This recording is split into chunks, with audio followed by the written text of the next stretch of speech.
Un chrétien n'est pas un pécheur. Un chrétien n'est pas un pécheur et un chrétien ne pêche pas. Un chrétien ne peut pas pécher. D'accord? Mon but n'est pas de te choquer. Non. Je ne gagne rien à te choquer. Mon but, c'est que tu parviennes à la connaissance de la vérité et que tu sois affranchi et délivrer des hérésies, délivrer des mensonges des pasteurs qui ont décidé de faire de vous leurs esclaves pour vous marteler, vous voler et devenir des gourous dans vos vies. D'accord? Recherchez Christ et lui seul. Et cherchez à connaître votre identité en Christ en tant que croyant, en tant que fils de Dieu. Je réitère mon propos. Un chrétien n'est pas un pécheur. Un chrétien ne pêche pas. Ce n'est pas moi qui le dis, c'est marqué dans la Bible. 1 Jean 3, verset 9. 1 Jean 3, verset 9. Quiconque est né de Dieu ne pratique pas le péché parce que la sémence de Dieu est en lui et il ne peut pas pécher parce qu'il est né de Dieu. D'accord? J'ai expliqué dans une précédente vidéo dont le titre est « Le péché et les péchés ». Il faut pouvoir faire un distinguo en tant que chrétien, en tant qu'enfant de Dieu, entre le péché au singulier et le péché au pluriel. C'est deux choses différentes. D'accord? Le péché au singulier ramène à la nature de péché. C'est-à-dire au principe actif dont nous avons hérité en Adam, qui nous pousse à pécher, qui a fait que l'humanité a été condamnée. Quand on lit la Bible, on dit qu'à tous son péché sont privés de la gloire. D'accord? Non, nous tous nous sommes devenus pécheurs à cause d'un seul acte d'Adam. D'accord? Et la même Bible dit qu'à cause d'un seul acte de justification de Jésus-Christ, nous tous nous parvenons à la vérité, nous tous nous pardonnons, nous parvenons à la réconciliation avec Dieu. Pour comprendre mon propos, il faut pouvoir lire Romains chapitre 1, chapitre 2, chapitre 3, chapitre 4, chapitre 5, chapitre 6, chapitre 7 et chapitre 8. D'accord? Romains 1 jusqu'à Romains 5, chapitre 11, parle des péchés. C'est-à-dire que les péchés que tu commets tous les jours, voler, mentir, faire les soucis, ça rentre dans le cadre des péchés, pas dans le péché. Et Romains 5, les versets 12, et Romains 5, verset 12 jusqu'à Romains 8, parle du péché. Christ a condamné le péché à la croix. D'accord? La Bible dit dans Romains 6, verset 6, car la chose est chose impossible à la loi, parce que la chair la rendait sans force. Mais Dieu a condamné le péché dans la chair en envoyant à cause du péché son propre fils dans une chair semblable à celle du péché. D'accord? Donc Christ, Jésus, en venant mourir à la croix, Dieu en l'envoyant mourir à la croix, il n'a pas simplement ignoré le péché. Dieu a jugé le péché, Dieu l'a condamné. D'accord? À la croix. Donc Christ nous a délivrés de notre nature de péché. Il nous a délivrés de la loi qui nous poussait à pécher et il nous a délivrés du péché.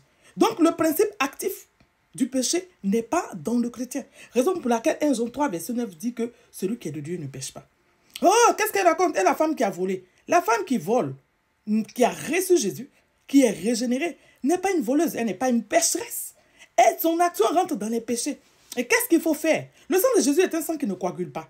Il faut demander simplement la grâce, invoquer la grâce de Dieu pour que Dieu nous pardonne, Dieu te pardonne par la médiation du sang de Jésus. Point. On ne gêne pas, on ne fait pas délivrance du péché. C'est une hérésie.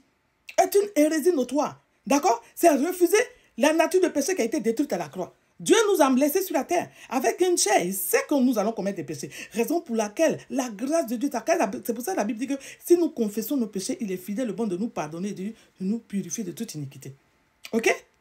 Maintenant, les pasteurs se mettent du haut de la chair et ils utilisent un verset.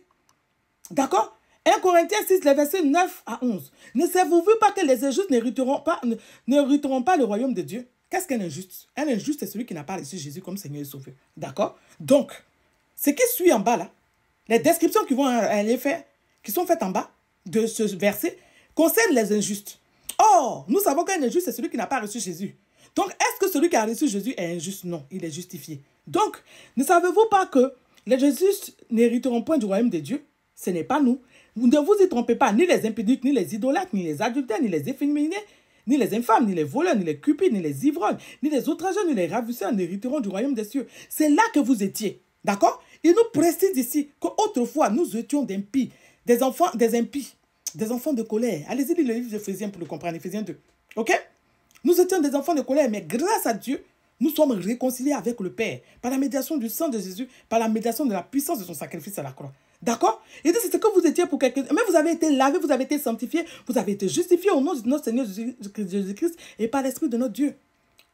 Pourquoi vous ne dites pas ça aux chrétiens? Quand ils sont venus vous dire, oh, homme de Dieu, j'ai péché. Mais vous trouvez le moyen de les allumer, de les faire culpabiliser. Parce que vous êtes mauvais. Parce que vous, quand vous volez, quand on vous traite de voleur, là, vous savez que le sang de Jésus, quand on l'invoque, Dieu pardonne. Et que Dieu a amour. D'accord? Tout ce que que vous commettez, c'est-à-dire que tout ce qu'un chrétien commet dans sa chair rentre dans les péchés. Vous-même, vous savez que vos actions rentrent dans les péchés. C'est pour ça que vous vous cachez, vous demandez pardon à Dieu. Vous demandez pardon à Dieu. Mais quand c'est les chrétiens, vous les martelez, vous les tapez, vous les ceci. Oh, répands-toi de ton péché. Oh, tu es impudique. Oh, tu es impudique. Les féminins ne vont pas hériter du royaume des cieux. Du haut de ta chair, toi, un pasteur de ton rang, tu mens comme ça. D'accord? Un efféminé qui a reçu Jésus comme Seigneur et Sauveur ne va pas être sauvé, ne va pas hériter le royaume des cieux. Tu n'en as pas lu que ne vous y trompez pas, les injustes ne hériteront pas les royaumes des cieux. Les efféminés qui ne vont pas rentrer dans le royaume des cieux, ce sont les efféminés qui n'ont pas reçu Jésus. D'accord? Les impudiques qui vont rentrer dans le royaume des cieux, qui ne vont pas rentrer dans le royaume des cieux, ce sont ceux qui n'ont pas reçu Jésus comme Seigneur et Sauveur. Et qu'est-ce qu'un impudique? Qu'est-ce qu'un impudique? Vous ramenez l'impudicité à rapport sexuel avant le mariage. C'est que ça. D'accord? C'est ce que ça veut dire. Allez-y lire ce que ça veut dire un impudique. Allez chercher et expliquez bien l'impudicité à vos fidèles. Toujours dans le n'importe quoi, en train de frayer les chrétiens. Oh, ne savez-vous pas que les adultères, vous-même, vous passez votre temps à commettre l'adultère, à mentir à longueur de journée. Là. Vous n'allez pas aller au ciel. Dans ce cas, fermez vos églises et puis fermez vos bouches. Dans ce cas, fermez vos églises et puis fermez vos bouches. Parce que vous mentez sur la dîme, vous mentez sur les offrandes, vous mentez sur la construction du temple, vous mentez sur toutes choses. Pourquoi? Parce que vous voulez mettre et maintenir les chrétiens dans une certaine domination. Vous connaissez la vérité, vous la gardez par devers vous. Allez-y lire le livre de Pierre, où Dieu vous dit, vous connaissez la vérité, mais vous gardez par devers vous. Vous prenez les fidèles de Dieu pour en faire, pour en faire, oh, les fidèles de mon église. Toi, tu peux créer fidèles. D'accord? Mon église que j'ai bâtie. Voilà un aussi qui va venir s'asseoir. Et si tu connais l'église que j'ai bâtie, je connais l'église que j'ai bâtie, c'est pour venir dire que oui, je fais partie du conseil de Dieu. Vous des menteurs comme ça là. Vous ne connaissez pas le verset qui dit que qui a connu la pensée de Dieu pour l'instruire? Que Dieu n'a pas de conseiller. Arrêtez de pourrir la vie et de raconter des hérésies. D'accord? Un chrétien n'est pas un pécheur et puis un chrétien ne peut pas pécher. D'accord? La grâce est disponible pour toi, pasteur menteur. D'accord? Et la grâce est disponible aussi pour le fidèle qui tombe. D'accord?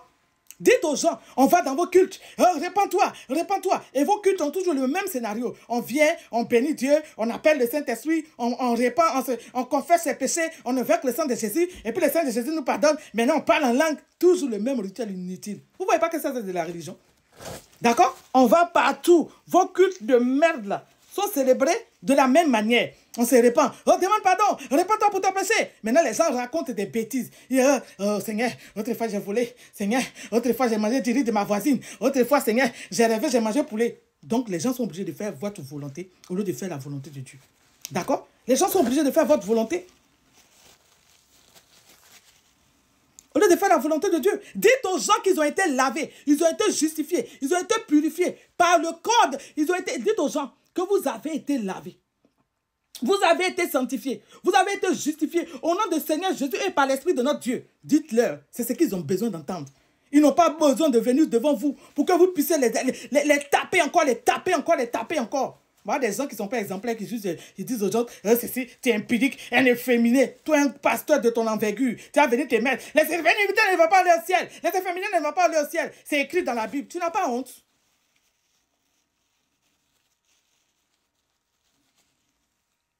Tu n'as pas honte.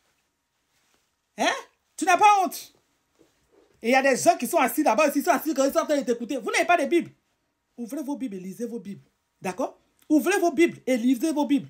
Un enfant de Dieu là, il n'est pas impudique. Un enfant de Dieu ne pêche pas. Il ne peut pas pécher parce qu'il a la sémence de Dieu. Vous avez déjà vu un crabe qui a accouché poisson? Hein? Vous êtes à taille ici là. Vous avez déjà vu un crabe qui a accouché poisson? On a même dit que nous sommes de Dieu. Mais vous voulez dire aux chrétiens qu'ils ont la nature encore du diable. Arrêtez vos hérésies là. On en a marre de vous, d'accord?